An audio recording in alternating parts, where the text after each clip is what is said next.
The Oversight Committee exists to secure two fundamental principles. First, Americans have a right to know that the money Washington takes from them is well spent. And second, Americans deserve an efficient, effective government that works for them. Our duty on the Oversight and Government Reform Committee is to protect those rights. Our solemn responsibility is to hold government accountable to taxpayers, because taxpayers have a right to know what they get from their government.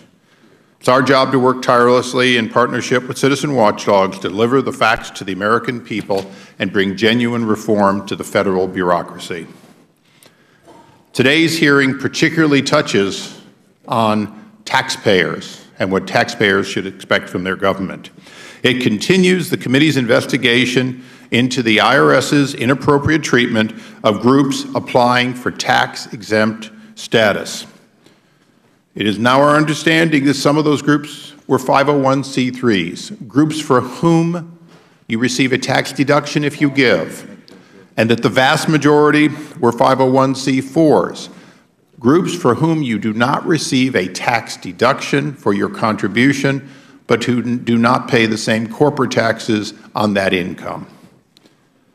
This scandal first came to light via a planted question directed at Lois Lerner's request at the American Bar Association event in May 10th. Prior to the planting of that question, designed to obstruct the truth about targeting and break the news to a sympathetic audience that Friday afternoon, this committee had worked with our Inspector General for Treasury for more than 10 months. Multiple committees of the House of Representatives had wanted answers, had sought answers, and were waiting on those answers.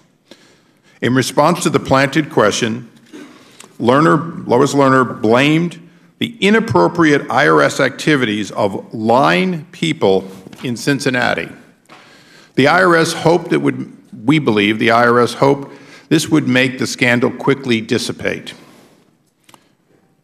It did not. And in fact, today we are going to hear from one of those line employees in Cincinnati. But our committee has heard from many of those line employees. We've also begun hearing from people they reported to or exchanged information with in Washington. Sadly, the White House press secretary continues a narrative characterizing it as inappropriate conduct by IRS officials in Cincinnati. Today's hearing needs to dispel that so we can begin following the witnesses and following the testimony and following the truth wherever it leads. We are now convinced, and we will hear testimony, that as the Inspector General found in his investigation/audit, what began in Cincinnati with one case of a Tea Party application soon was, in fact, in Washington at levels well above line employees. They stated the assertions Cincinnati was to blame were absurd, and we will hear that today.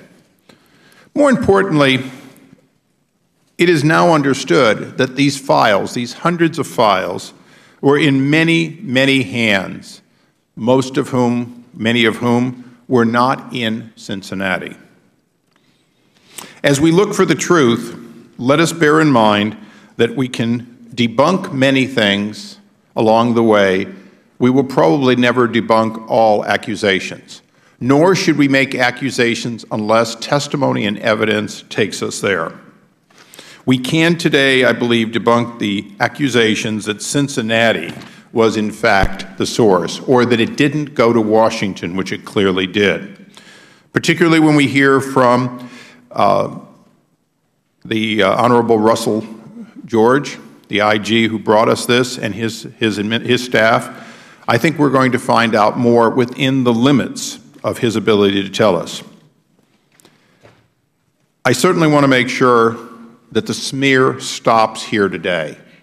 I want to caution the ladies and gentlemen on both sides of the aisle here. We will work with what we know, and we will work to find out what we do not know.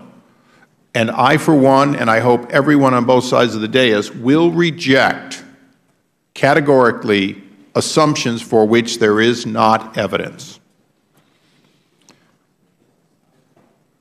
It is difficult to say who should have come forward first. We know one thing: conservative groups came forward with their accusations more than 10 months ago, and they were heard. We know that, in fact, members of both parties sent letters to the IRS, and I believe that is an important area that this committee cannot overlook. Everything we have learned of real substance begins with Mr. George's impartial, independent investigation of IRS treatment of tax-exempt organizations and the targeting of them since March of 2010. Our investigation will continue. I hope that both my side of the aisle and the ranking member's side of the aisle will be very careful and cautious in what we say.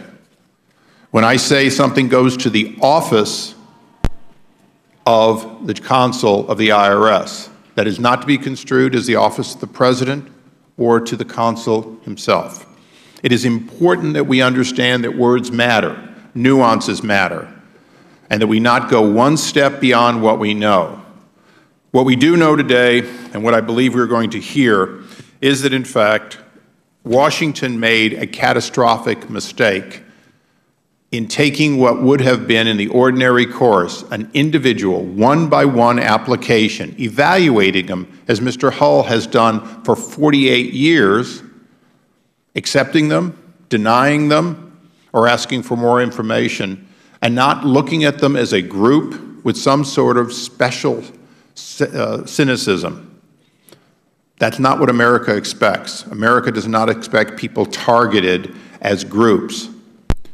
One of the questions I will ask today will be, if they were fairly evaluated, wouldn't some of these cases have been resolved if they were not lumped into a group? I may not get an answer today, but I will not cease until I get that answer.